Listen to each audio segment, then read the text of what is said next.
des amis libanais dans un contexte que nous connaissons qui est extrêmement difficile. La France aux côtés du Liban, mais pas comme un allié, plutôt comme une ONG, alors que le ministre chargé du commerce extérieur et de l'attractivité, Nicolas Forissier, a annoncé la livraison de 60 tonnes d'aide humanitaire. Un geste utile et nécessaire qui masque mal le déclassement de la diplomatie après 9 années de macronisme.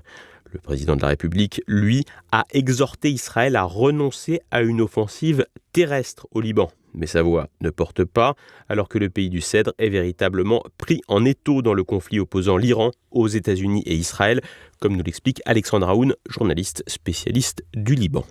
Le Liban est un peu pris en étau dans cette guerre. C'est une guerre que les Libanais ne voulaient pas, ne souhaitaient pas. Lorsque le Hezbollah a décidé de lancer une salve de roquettes suite à la mort d'Ali Khamenei, Israël s'en est servi comme prétexte parfait pour lancer une salve de représailles, de raids incessants sur la banlieue interne au Liban, sur une population de 5 millions, ce qui est énorme. Les réfugiés sont obligés de fuir dans des zones où ils sont pas forcément accueillis dans des centres. Ils vont dormir dans la rue, ils vont être logés dans les églises, dans les mosquées, dans les écoles. Donc il y a un système D qui se met en place, un système de solidarité. Et le gouvernement libanais est également mis en porte-à-faux parce qu'il reçoit beaucoup de pression de la part notamment des États-Unis qui ont tout simplement martelé que l'armée libanaise n'avait pas fait son boulot, à savoir désarmer le Hezbollah. Une accusation de façade, l'armée libanaise n'ayant pas les moyens de désarmer le Hezbollah et surtout Beyrouth ne souhaite pas lancer une guerre civile dans un contexte de cohabitation communautaire déjà délicat. Mais au-delà des critiques américaines, ce sont les intentions réelles d'Israël qui inquiètent le Liban et notamment le risque de grignotage territorial. L'armée israélienne occupait déjà avant cette offensive 5 collines stratégiques. Ils avaient placé notamment des centres de renseignement, d'écoute pour tout simplement pour écouter le Hezbollah.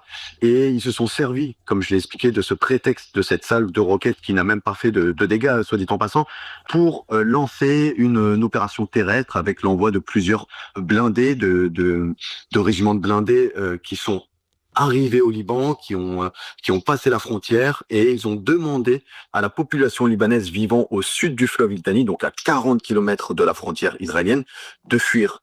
Donc on va vers une zone tampon, la création d'une zone tampon à la frontière israélienne et libanaise. Et juste pour rappel, l'armée israélienne a de tout temps eu des vues sur le territoire libanais. On se rappelle en 1982 lors de leur occupation du Sud-Liban jusqu'en mai 2000, jusqu'à la libération du territoire libanais. Et ils avaient comme volonté de récupérer les ressources hydrauliques, volonté de coloniser aussi le Sud-Liban qui faisait partie intégrante du territoire israélien selon eux. Un risque de colonisation alors que Tel Aviv pourrait bien profiter de la guerre contre l'Iran pour engendrer des gains territoriaux sur le front libanais alors que les frappes israéliennes ont déjà fait plus de 500 morts en 2 semaines, parmi lesquels des civils, femmes et enfants notamment. Le bilan est déjà lourd et pourrait encore s'alourdir avec la guerre américaine qui semble partie pour durer et la nécessité pour le Hezbollah comme pour Téhéran de tenir et d'user leurs agresseurs. Dans les semaines à venir, je pense qu'on va aller vers une guerre d'attrition de la part du Hezbollah c'est un peu la stratégie du faible au fort. Ils ont des roquettes, ils ont des drones, même s'ils sont affaiblis depuis 2024, depuis l'accord de cessez-le-feu et qui n'a pas du tout été respecté, soit dit en passant, par Israël, qui a violé le cessez-le-feu plus de 10 000 fois selon la FINUL, par des frappes ciblées sur l'ossature militaire et politique du Hezbollah.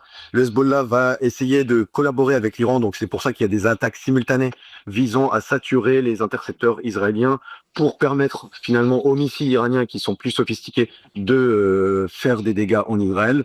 Je pense que c'est cette logique-là de pousser Israël en fait dans une guerre très coûteuse, que ça soit en armes, mais également créer un choc un peu psychologique de se dire qu'ils sont frappés dans plusieurs fronts, parce que le front libanais,